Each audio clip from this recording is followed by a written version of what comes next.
Të nderuar besimtar, javën e kaluar u ndalëm të flasim për rëndësinë e kohës dhe ja ku jemi sot në ditën e 14 të Ramazanit.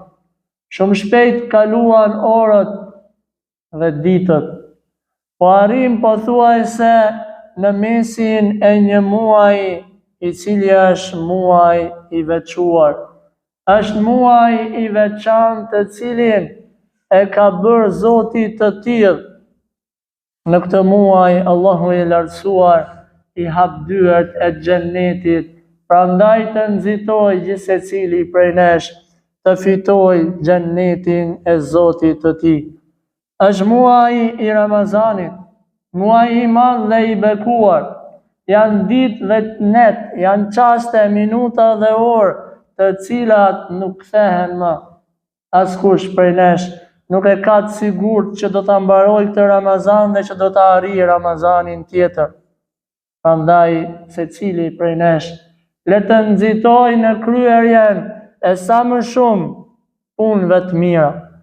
Është muaji i Ramazanit, muaji i lutjeve, muaj në të cilën më së shumti Zoti jon i pranon lutjet e robërve të tij, i pranon lutjet e të sinqertëve, lutjet e besimtarëve dhe lutjet e besimtarëve. Në Kur'an, Zoti jon na jep leksion shumë të bukur, kur na i rendit disa ajete të cilat flasin për agjërimin dhe për rregullat e agjërimit. E pastaj disa ajete të tjera ku na tregon Zoti i gjithësisë se muaji i Ramazanit është muaji i Kur'anit. Në mesin e këtyre ajeteve, Allahu i lartësuar i ka futur disa ajete dhe jo më kot. Asnjë gjë nuk është e rastësishme në librin e Zotit. I ka futur Zoti i gjithësisë disa ajete kuranore të cilat flasin për një punë shumë të rëndësishme, për një vepër e cila nuk kërkon shumë mund, por kërkon sinqeritet. Cila është kjo vepër? Bëhet fjalë për lutjen, për duan e muslimanit. Thot Allahu i lartësuar në këto ajete kuranore: "Wa idha sa'alaka 'ibadi 'anni fa inni qarib ujibu da'wata ad-da'i idha da'an." O Zoti jon, o Muhammed sallallahu alaihi wasallam, kur të pyesin ty robërit e mi për mua, unë jam afër. Jam afër tyre, jam pranë tyre me dijen time, me shikimin tim, me dëgjimin tim, thot Zoti i gjithësisë. Let më luten ata mua, lutjeni Zotit tuaj. Allahu po thot, kur të pyesin ato ty për mua, unë jam afër, prandaj ata let më luten mua se unë do i përgjigjem lutjes së tyre. Sa kemi ne sot nevojë që ta lusim krijuesin ton. Sa have dhe probleme, sa telashe dhe sa prapësira janë në këtë dunja që ne kemi nevojë ta lusim Zotin ton që të na ruaj nga e keqja e saj dhe të na udhëzoj nga e mira e kësaj dunjaje. Asnjëherë o musliman, mos e haro lutjen. Asnjëherë mos e haro lutjen. Lutja është adhurim në vetvete. Lutja është veçim në vetvete. Lum për atë njeri i cili asnjëherë nuk e humbet lutjen, asnjëherë nuk e neglizhon lutjen. Allahu po thot, unë jam afër. I përgjigjem lutjes së lutësit kur ai më lutet mua. Mos u drejto tek njerëzit me lutje. Mos u drejto tek krijesat se janë të dobta dhe shpesh ta thyejnë zemrën duke mos t'i plotësuar lutjet e tua. Qof nga pamundësia, qof nga e keqja dhe e liga. Lutju Zotit tënd, lutju krijuesit tënd, sepse lutja është adhurim i veçantë. Ai që lutet tregon se i beson vetëm Zotit. Tregon se adhuron vetëm Zotin. Tregon se i mbështetet vetëm Zotit të tij. Sa herë ne bisedoj me njëri tjetrin për problemet e ndryshme, për hallet e kësaj dunjaj. Dhe për fat keq kur ju themi lutjuni Zotit, përgjigja është i jam lut Zotit. Ka një dallim të madh me lutjen drejtuar Zotit dhe me sinqeritetin tënd në lutje. Sa herë i lutet Zotit, lutju me bindjen që Allahu do ta plotësojë lutjen tënde. Mos u lut thjesht me kalu radhën. Hajt lutem dhe mbarova lutjen time dhe përfundoj çdo gjë. Lutu me bindjen dhe me njetin që Allahu ta ngjon lutjen dhe që Allahu do t'i përgjigjet lutjes tënde. Kjo është lutja e sinqertë. Dikush lutet për prindërit e tij, një lutje e lehtë dhe e përcipërt, lutu sinqerisht për ta. Dikush lutet për fëmijët e tij, lutu sinqerisht për ta, se Allahu do ta pranojë lutjen. Dikush lutet për biznesin, për punën, për shkollën, për universitetin.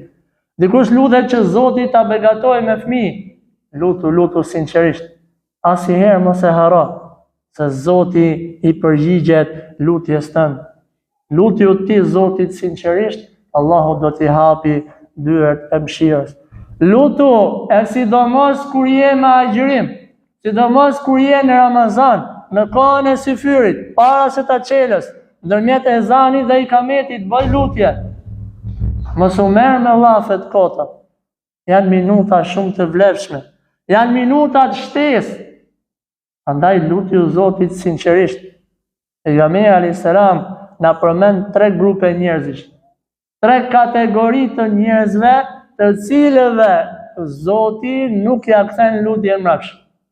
E para, thot pejgamberi alayhis salam, dikujt që ju është bërë padrejtësi. Nëse i ke bë padrejtësi dikujt, dije se ti rrezikon shumë. Se nëse ai ngren dur tek Zoti dhe lutet, Zoti ka për t'ja pranuar duan atij. Ose nëse dikush të bën ty padrejtësi dhe ti lutesh kundër tij, dije se ka për ta pranuar Zoti i gjithësisë lutjen tënde. E dyta, thot Muhamedi alayhis salam, prindërit që luten për fëmijët e tyre. Një prind i cili lutet nga sinqeriteti, nga thellësia e zemrës dhe e shpirtit për fëmijën e tij, ka për t'ja pranuar Zoti lutjen atij. Kështu po thot pejgamberi alayhis salatu wassalam. Dhe e treta, thot profeti alayhis salam, agjëruesit i pranohet duaj. Në kohën që je agjërueshëm, nga syfyri deri në iftar, mos e ndaj lutjen. Dhe lutja është nga punët më të lehta që mund t'i bëjë njeriu. Thjesht një shprehje është ajo, një kërkesë është ajo, një lutje është ajo. Lutja Zotin tat nga thellësia e zemrës dhe e shpirtit dhe dije se çdo njeri i cili i ngren dur tek Zoti ka për t'i marrë nga kjo lutje që ka bërë 3 gjëra. Ase më mirë ka për të marrë njeriu nga lutja e tij njërën nga këto të 3-ja. E para, Zoti do t'i përgjigjet lutjes së tij plotësisht. Çfarë do të thotë ti e lut Zotin për diçka, Allahu ta jep atë mirë atë që ti e ke kërkuar. E dyta, Zoti me anë të lutjes së tij do ta ruaj nga një fatkeqësi. Ti e lut për diçka, Allahu të ruaj nga një e keqe dhe nuk ta plotëson lutjen që ti ke bërë, po shkaku i kësaj lutje të ruaj nga një fatkeqësi, nga një e keqe. Dhe e treta, nga lutja jote nuk do të zhgënjehesh. Nëse nuk e merr 100%, nëse Zoti nuk të ruaj nga e keqja, do ta gjesh lutjen tënde në ditën e madhe, në ditën e gjykimit. Prandaj le të bëhemi kërkues kundrejt Zotit ton. Mos kërkojmë nga askush, vetëm e vetëm se nga Zoti i gjithësisë, nga Allahu subhanahu wa ta'ala. Vëllezër o musliman, jemi në Ramazan. Mbaj mend 3 lutje kryesore që t'ja drejtosh Zotit tënd. E para, lutju Zotit tënd që Zoti të fali. Sa gjunahe bëjmë në çdo ditë. Sa gjunahe kemi bërë në të kaluar. Lute Zotin tënd dhe thuaj: o Zot, mi fal gabimet e mia në të shkuarën dhe në të tashmen dhe ato që do t'i bëj në të ardhmen. Askush prej nesh nuk shpëton dot nga gjunahet. Prandaj lute Zotin tënd që t'i fali gjunahet e tua, gjunahet e bashortes tënde, gjunahet e fëmijëve tuaj, gjunahet e familjarëve tuaj dhe gjunahet e gjithë muslimanëve kudo që janë. Ngrej dur nga Zoti dhe bëj dua që Allahu i lartësuar t'i fali gjunahet tuaj. Është shembulli më i mirë, shembujt e pejgamberëve të Zotit. Sa herë kanë bërë ndonjë lëshim të vogël, sa herë që kanë bërë ndonjë gabim të vogël, direkt kanë nxitu që t'i kërkojnë falje Allahut subhanahu wa taala. E para, lutë Zotin që t'i fali gjunahet. E dyta, kërkoj Zotit tat me ngulmim, sidomos në këtë muaj. Kërkoj Zotit tat me një ngulmim të madh, si ai fëmia i cili nuk ikën dhe nuk pushon derisa ta marrë atë që kërkon. Me çfarë? Drejtoj Zotit tat dhe thoj: "O Zot, ti ke hap dyert e xhenetit, ma mundso xhenetin o Zoti."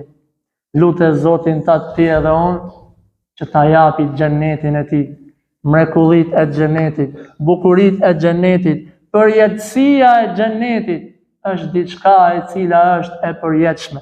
Allahu i lartësuar na ka mësuar në Kur'an dhe ka thënë: "Allahumma rabbana atina fid dunya hasana wa fil akhirati hasana." O Zoti im, m'jep mirë në këtë botë dhe m'jep mirë në botën tjetër. Dhe e treta, lutë Zotin tënd të të ruaj nga një rrezik i madh. Dhe ky rrezik i madh është zjarri i xhehenemit. Allahu i lartësuar i ka mbyll dyert e xhehenemit në këtë muaj. Prandaj ti edhe unë kemi mundësinë më të madhe që ta lutim Zotin dhe t'i themi atij: "O Zot, bëj mua prej atyre që i fshihet emri përgjithmonë nga zjarri i xhehenemit." Allahu i lartësuar ka thënë në Kur'an: "Ya ayyuhalladhina amanu qu anfusakum wa ahlikum nara." O ju të cilët keni besuar, ruajeni veten tuaj dhe familjen tuaj nga zjarri i xhehenemit. E lutim Zotin ton, na falin ne, prindërit tan, të afërmit tan, gjithë besimtarët dhe besimtarët kudo që janë. E lutim Zotin ton ta bëj për ne punën e mirë rizq. Na e bëv Zoti prej atyre që veprojmë sa më shumë punë të mira. Na bëv Zoti prej atyre të cilët fjala e Zotit do të jetë: "O robi im, futun në xhenetet e mia, ku do të qëndrosh përgjithmonë." Allahu na bëf nga banorët e xhenetit dhe na ruaj nga zjarri i xhehenemit. Subhanakallahumma bihamdik, ashhadu an la ilaha illa ant, astaghfiruka wa atubu ilayk.